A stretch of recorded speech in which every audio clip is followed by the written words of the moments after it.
السلام علیکم ناظرین، چلیں گے جرمنی۔ عرفان احمد خان صاحب ہمارے ساتھ ہوں گے۔ آپ سب کے علم میں ہے کہ مبارک ثانی کا کیس عدالت میں لگا ہوا ہے، کیا کارروائی ہوئی ہے اس پر خان صاحب سے جانیے۔ جی خان صاحب۔ جی مارک صاحب السلام السلام علیکم۔ علیکم وعلیکم السلام۔ خان صاحب کیا کارروائی چل رہی اس وقت؟ کل ان کی سماعت تھی، کیا نام اس کا، سپریم کورٹ کے اندر نظر ثانی کیس کی، جی تو وہ سماعت ہوئی ہے، لیکن شاید تو سپریم کورٹ میں آپ کو پتہ ہے کچھ معاملات گڑبڑ چل رہے ہیں دوسری طرف سے، جو ججوں نے خط لکھا تھا 6 ججوں نے، جی اس کی وجہ سے سپریم کورٹ میں کافی مصروفیت اور بھی چل رہی ہے ساتھ ساتھ، جی اس لیے کوئی زیادہ لمبی سماعت اس میں نہیں ہوئی، لیکن یہ ضرور کیا ہے جسٹس فائز عیسیٰ نے کہ اس مقدمے کی نظر ثانی کی جو اپیل ہے اس کو کس طرح لے کر چلنا ہے، اس پر انہوں نے راضی کروا لیا ہے دونوں پارٹیوں کو اچھا کہ بھئی یہ مقدمہ ہم نے کس طرح اس کا فیصلہ کرنا ہے، کیونکہ نظر ثانی آپ کو 23 سے زیادہ درخواستیں جو ہیں وہ آئی ہوئی ہیں، اور اس کے علاوہ بہت سارے علماء نے درخواست دی ہوئی ہے کہ وہ بھی اس میں پارٹی بننا چاہتے ہیں، اس میں رائے دینا چاہتے ہیں اپنی۔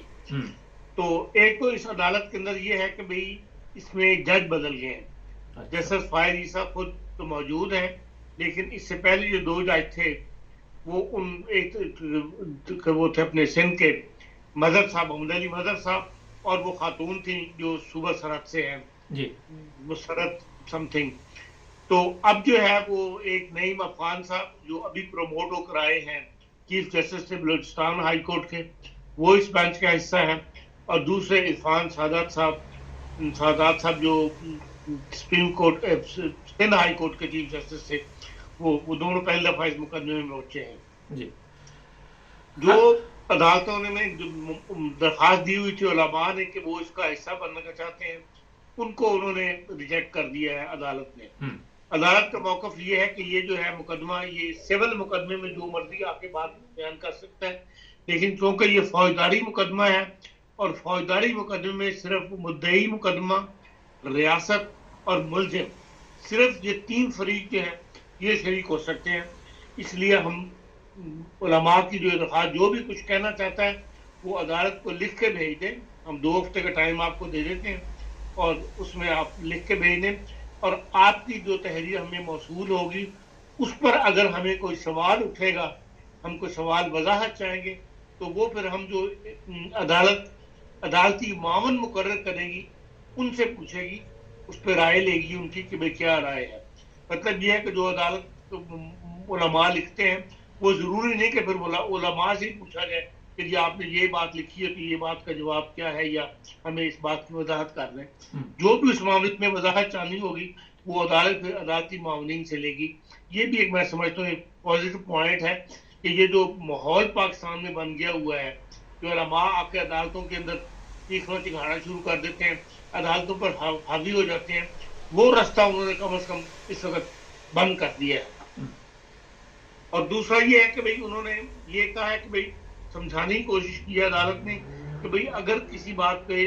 آپ نظر ثانی کو آپ کو ضرورت محسوس کرتے ہیں کسی بھی مقدمے کے اندر، تو اس کے لیے ڈنڈا فساد اور جھگڑے جو ہے وہ کھڑے کر دینے یا اس سے ماحول ایسا بنا دینا، اس سے غلطیاں درست نہیں ہوتی۔ غلطیاں اسی طرح درست ہو سکتی ہیں کہ آپ آ کے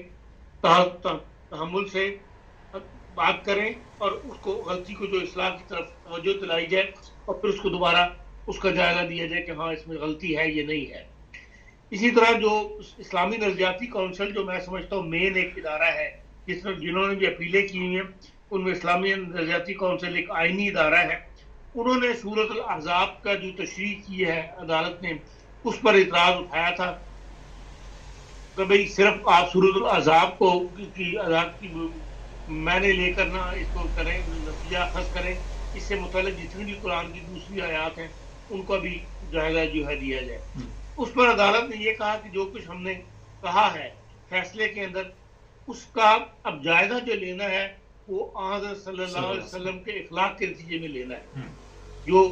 قرآن کی بہترین تشریح ہے وہ حضرت صلی اللہ علیہ وسلم نے کیا اور حضرت صلی اللہ علیہ وسلم کا اخلاق ہے، تو آپ کو جو بھی اعتراض ہے اس کا جو ہم جائزہ لیں گے وہ حضرت صلی اللہ علیہ وسلم کے اخلاق کے نتیجے میں لیں گے۔ پھر بعض طرف سے مسلمان کی تاریخ کے متعلق مسئلہ اٹھایا گیا تھا، اس پر عدالت نے کہا کہ بھی مسلمان کی تاریخ جو ہے وہ آئین میں درج ہے اور اس آئین کے آپ اور ہم عدالت بھی پابند ہے. اس لیے آئین کی کسی تشریح کے اوپر، مسلمان کی تشریح جو ہے اس کے اوپر کوئی بحث نہیں ہوگی یا مقدمے کا حصہ نہیں بنایا جائے گا. اس لیے جس نے مسلمان کی نئی تاریخ اس کو چاہیے وہ پھر جو ہے سامنے بلڈنگ پارلیمنٹ کی ہے ہمارے بغل میں، وہ وہاں جا کے تو اس کو تبدیل کروائے. یہاں اس مقدمے میں مسلمان کی تاریخ جو ہے اس پر بحث نہیں ہوگی. یہ انہوں نے کیا ہے. پھر انہوں نے جو وکلاء ہیں جن میں جسٹس شوکت عزیز صدیقی صاحب ہیں، جن کا پیچھے مقدمہ آپ نے بڑا شہرت رہی ہے، سپریم کورٹ نے ان کو بحال تو نہیں کیا لیکن ان کو جو سزا دی گئی تھی اس کو اوپن کر دیا تھا. تو ان سے بھی انہوں نے پوچھا، وہ بھی کسی پارٹی کی طرف سے کہ جی آپ کو کوئی اعتراض تو نہیں ہے اس مقدمے میں جو ہم جس طرح ہم لے کے چلنا چاہتے ہیں؟ تو انہوں نے کہا کہ نہیں، ہمیں بھی کوئی اعتراض نہیں ہے. اس طرح جمیعت العلماء اسلام کے وکیل تھے کامران مختار صاحب، مشہور وکیل ہیں، بلوچستان سے ان کا تعلق ہے اور یہ پاکستان بار کونسل کے صدر بھی رہے ہوئے ہیں، سپریم کورٹ بار ایسوسیشن کے صدر رہے ہوئے ہیں. ان سے بھی عدالت نے پوچھا کہ جی ہم عدالتی کارروائی کو اس طرح ریگولیٹ کر رہے ہیں، آپ کو کوئی اعتراض تو نہیں ہے؟ انہوں نے بھی کہا کہ جی مجھے کوئی اعتراض نہیں، آپ اسی طرح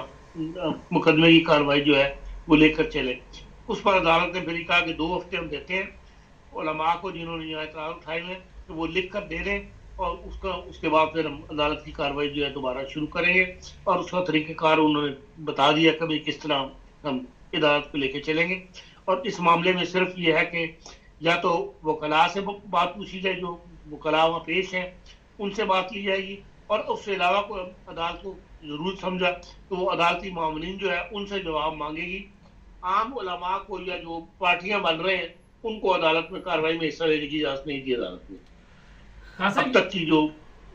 جی ہاں سر، یہ بتائیے کہ پچھلی دفعہ ریمارکس یہ دیے تھے کہ 6 ماہ سزا اس کیس کی یا 1.5 سال بندہ جیل میں بیٹھا رہا، کیا ضرورت پڑی تھی؟ اب نظر ثانی کرنے کے بعد آپ کیا سمجھتے کہ وہ کوئی دفعہ چینج کرنا؟ نہیں، دیکھیں اس کے اندر عدالت نے نظر ثانی کیس میں یہ کلیئر کر دیا تھا کہ جو کارروائی ملزم سے متعلق ہے جی اس کے اوپر کوئی بحث نہیں ہوگی، وہ اسی طرح فیصلہ قائم ہے، اس پہ کوئی نظر ثانی نہیں کرے گی عدالت. صرف جو مذہب میں جو اجازت دی گئی ہے ایم ڈی او کو کہ بھئی وہ تبلیغ کر سکتے ہیں اپنے مذہب کی،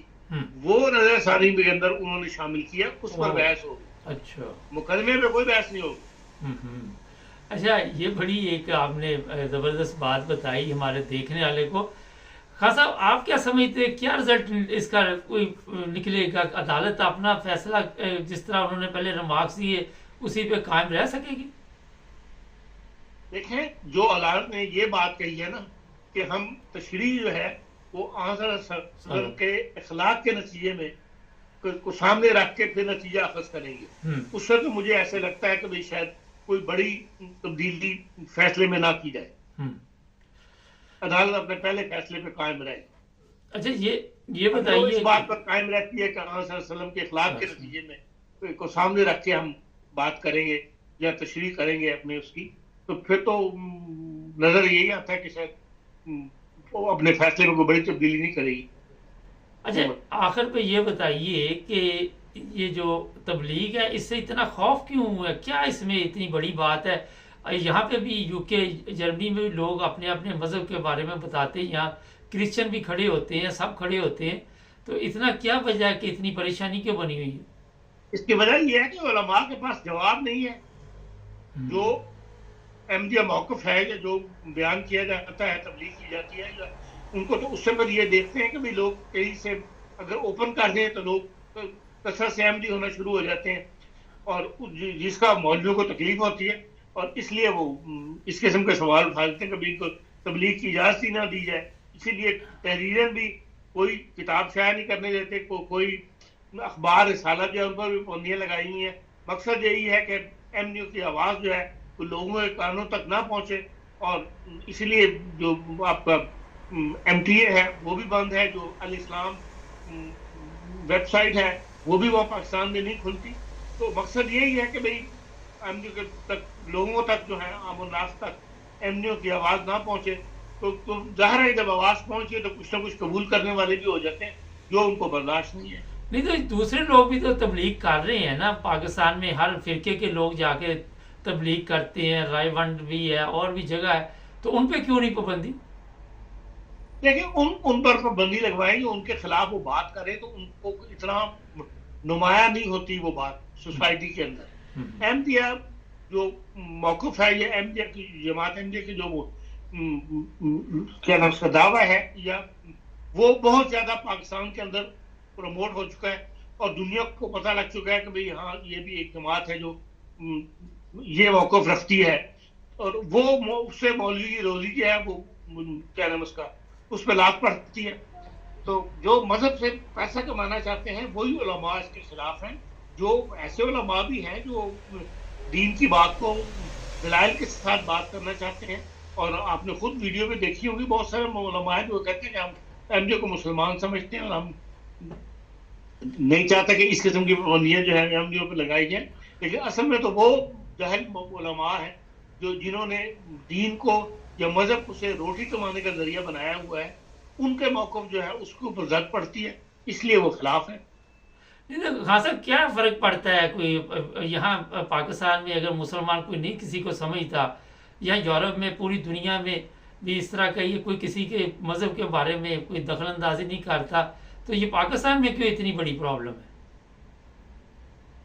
مار صاحب اس کا اصل تعلق جو ہے نا وہ اس ماحول سے ہے۔ ہاں، اگر آپ پہلے بھی 1962 سے پہلے بھی تو احمدی وہاں رہ ہی رہے تھے نا، 74 سے پہلے بھی احمدی وہاں رہ ہی رہے تھے، 74 کے بعد بھی احمدی وہاں رہ رہے تھے، اتنی دقت نہیں تھی جتنی کہ 84 کے آرڈیننس کے بعد جو ہے وہ شروع ہو گئی۔ اس کا وجہ یہ ہے کہ اس وقت جہاد کی وجہ سے، افغان جہاد کی وجہ سے ایسا ماحول بنانے کی ضرورت تھی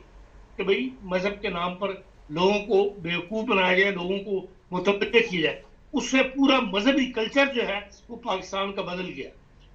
تو اس کلچر کو دوبارہ اس کلچر کی طرف واپس لوٹنا ہے جو 62 کا کلچر تھا یا 74 سے پہلے کا کلچر تھا۔ اس کے لیے تو ظاہر بات ہے کہ وہ حکومت کو ایسے اقدامات اٹھانے پڑیں گے، ایسے لبرل اقدامات اٹھانے پڑیں گے جس کی وجہ سے وہ کلچر واپس آئے، تو پھر یہ سوال جو ہے اتنا امپورٹنٹ نہیں رہے گا معاشرے کے اندر۔ اس وقت تو ایسا ماحول ایسا بن گیا ہوا ہے پورے پاکستان کے اندر جس میں مذہب کو جو ہے وہ نمایاں حیثیت حاصل ہے، ہر چیز کا انالیسس جو ہے وہ مذہب کے نام پر کیا جاتا ہے۔ جب تک یہ چیز واپس نہیں آئے گی، جو ملکی قانون ہے، ملکی آئین ہے، اس کو اہمیت نہیں دی جائے گی، اس وقت تک یہ حالات نہیں بدلیں گے۔ اچھا، آخر پہ یہ بتائیے، جس طرح یہ کیس چل رہا ہے مبارک ثانی کا، آپ سمجھتے ہیں کہ پاکستان میں ان کے لیے کوئی خطرہ بھی ہے اور ان کو کوئی ایسا مسئلہ نہ وہاں پہ بن جائے، جس طرح آئے دن اس طرح کی پاکستان سے خبریں آتی ہیں کہ کبھی کسی احمدی کو نقصان پہنچا دیا، کبھی کسی کو؟ بات صاحب، جس سوسائٹی کے اندر عربی میں لکھا ہوا لباس کے اوپر عربی لکھی ہوئی، اس کی جان کو خطرہ ہو سکتا ہے، تو پھر کوئی بھی وہاں محفوظ نہیں ہے۔ ایک مبارک ثانی کیا، ہر بندہ وہاں پہ جو ہے ڈر کے اظہار کرتا ہے۔ آپ کہیں موب میں کھڑے ہوں، آپ اوپنلی اظہار کر سکتے ہیں کہ میں احمدی ہوں۔ یہ والا کافی مشکل کام ہے، محسوس ہوتا رہتا ہے انسان کو جب بھی آپ بازاروں پھر رہے ہو دیکھو، اس لیے کہ وہاں پہ کوئی ایک اٹھ کے کچھ کہہ دے گا اور موب اکٹھا ہو جائے گا، وہاں کسی نے اس وقت یہ تو نہیں دیکھنا بھی ہاں اس نے یہ بات کی ہے یہ نہیں کی، وہ تو جو بندہ الزام لگا رہا ہے اسی کو پکڑ کے وہ اس کے پیچھے موب لگ جائے گا اور اس بندے کی جان کو خطرہ ہوگا۔ وہاں کوئی بھی آج کل محفوظ نہیں ہے، وہاں معاشرے کا ماحول ایسا بن چکا ہے، وہاں کوئی بھی محفوظ نہیں، کوئی کسی اٹھ کے اس کے خلاف کوئی بات کر دے، موب اکٹھا ہو جاتا ہے اور وہ ہاتھ اسی وقت قانون ہاتھ میں لینے کے لیے تیار ہو جاتے ہیں۔ آخر پہ یہ ایک اور سوال ہے، نوجوان نسل کچھ جانتی ہے پاکستان کی کہ مذہب کے بارے میں، یا ان کو جس طرح گائیڈ کیا جا رہا ہے؟ دیکھیں مذہب تو وہاں پڑھایا نہیں جا رہا، وہاں تو ایک ہی موضوع رہ گیا ہے، ختم نبوت۔ ہر ممبر پہ ہر جلسے میں دیکھ لیں آپ اسی چیز کو رو رہے ہیں، نہ نوجوانوں کو کہیں بھی آپ دیکھ لیں تلاوت کی ضرورت پڑ جائے تو یہ نہیں ہوتا کبھی اسی میں سے پبلک کو اٹھ کے تلاوت کر دے۔ وہاں تو مولوی کے بغیر چل ہی نہیں سکتی زندگی، وہاں جب بھی تلاوت ہوگی مولوی کرے گا، جنازہ پڑھانا ہو، نماز پڑھانی ہو، ہر وقت مولوی کی تلاش ہوتی ہے کہ ہاں جی مولوی آئے تو وہ نکاح پڑھا دے، مولوی آئے تو وہ دعا کرا دے۔ اس حد تک محتاج ہو چکا ہے معاشرہ، اس معاشرے کو بدلنے کی ضرورت ہے۔ جب تک ممبر و محراب سے باقاعدہ دین کی تعلیم عام نہیں کرائی جائے گی، لوگوں کو دین نہیں پڑھایا جائے گا، اس کے اندر ٹی وی کو بھی کردار ادا کرنا چاہیے، اس میں ریڈیو کو بھی کردار ادا کرنا چاہیے، لیکن بات وہی ہے کہ وہ خود کیونکہ ان چیزوں سے نابلد ہے، وہ پھر مولوی کو لا کے بٹھا دیتے ہیں، چلیں اور بہت مولوی پھر وہ کردار جو ہے سنانی شروع کر دیتا ہے۔ چلیں بہت اس شکریہ لیے خان جو صاحب۔ باشعور لوگ ہیں، جو عالم لوگ ہیں، ان کو آگے آ کے یہ ممبر و محراب سنبھالنا چاہیے، جس کے لیے جس طرح کے سعودی عرب میں ہے یا عرب ممالک میں ہے پابند کر دیا جائے، جس طرح اسلام آباد کے اندر حکومت نے پابند کر دیا کہ اسلام آباد کے اندر خطبہ جو ہے وہ وہی ہوگا جو جاری کیا جائے گا، اور اسلام آباد کی تمام مساجد کے اندر جو امام ہیں ان سب کو ان کے اوپر ایڈمنسٹریٹر بٹھا دیا گیا ہے ہر مسجد کو، یہ پورے پاکستان میں کر دیا جائے تو اس سے کم از کم ماحول بدلنے میں ایک پہلا قدم تو اٹھایا جائے۔ جی جی بہت شکریہ خان صاحب کا۔ اچھا یہ میں بتا دوں، کل میری سعودی عرب میں بات ہو رہی تھی ٹک ٹاک پہ، تو وہ بھی کہہ رہے تھے کہ جناب یہاں پہ تو زندگی مختلف ہے پاکستان کی نسبت، اور لوگوں کو اسلام کا تھوڑا بہت پتہ ہے، ہمارے ملک میں تو جس طرح ایک عربی لباس پہنا ہوا، کسی نے تحقیق نہیں کی، وہ مار دو مار لو بس، اس کے علاوہ اور کچھ سیکھا ہی نہیں۔ حالانکہ اسلام میں کہیں بھی تشدد کی تعلیم نہیں ہے،